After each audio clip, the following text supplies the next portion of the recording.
Good morning. Let's break down the real impact of share buybacks on your investments step by step. Step 1. Understanding what a share buyback is. A share buyback, also known as a stock repurchase, is when a company uses its own funds to buy back its shares from the open market or directly from its shareholders. Think of it like the company reducing the total number of slices in a pie. Step 2.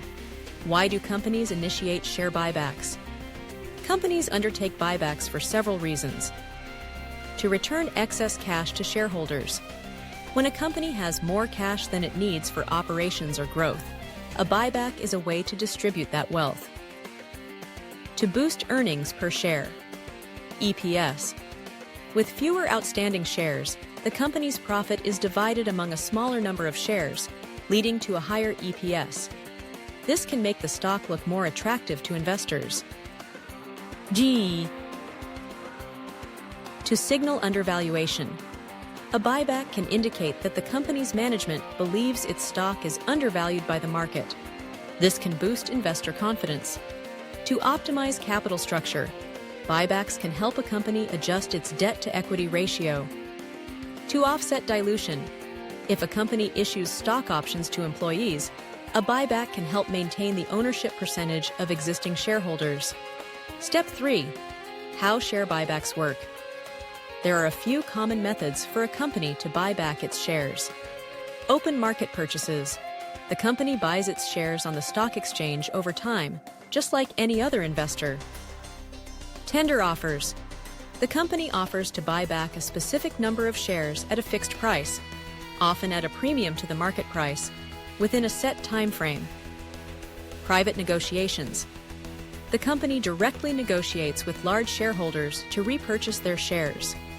Once the shares are bought back, the company can either cancel them. This permanently reduces the number of outstanding shares.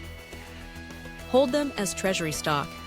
These shares can be reissued later for purposes like employee stock options or acquisitions. Step 4. The potential positive impacts on your investments. Potential for increased share price. By reducing the supply of shares in the market, a buyback can increase demand, potentially driving the stock price up. Enhanced earnings. Per share. EPS. As mentioned earlier, a lower number of outstanding shares means a larger portion of the company's earnings is attributed to each remaining share. This can make the stock more appealing. Improved return on equity, ROE. Buybacks can improve a company's ROE because the equity base, denominator, shrinks while earnings, numerator, may remain stable. Increased ownership stake. If you hold onto your shares during a buyback, your percentage ownership in the company increases because there are fewer total shares outstanding. Tax efficiency compared to dividends. In many jurisdictions, gains from share buybacks are taxed as capital gains when you sell your shares, which can be more favorable than the tax treatment of dividends. Signal of management confidence. A buyback can signal to investors that the company's management is confident in its future prospects and believes the stock is undervalued. Step 5. Potential drawbacks and things to consider.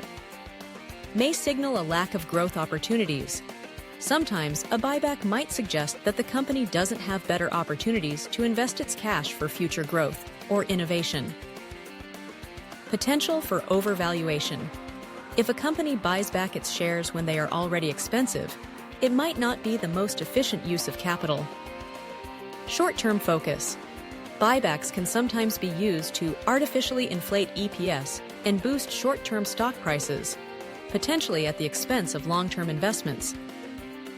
Debt-funded buybacks.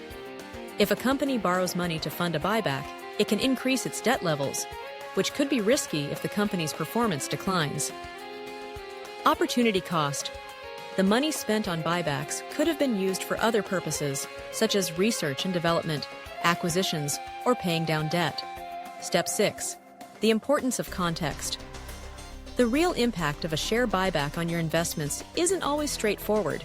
It depends on several factors, including the company's reasons for the buyback, Is it driven by genuine undervaluation and excess cash, or are there other motivations?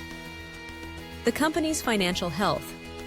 Is the company financially sound and able to fund the buyback without jeopardizing its future? The price at which shares are repurchased. Is the company buying back shares at a reasonable price? The overall market conditions. Broader market trends can also influence the impact of a buyback. In conclusion, share buybacks can be a positive factor for your investments by potentially increasing share prices and EPS. However, it's crucial to understand the company's motivations and financial situation, and consider the potential drawbacks before making investment decisions. Do you have any other questions about share buybacks or how they might affect your specific investments? Please like, subscribe, share, and comment.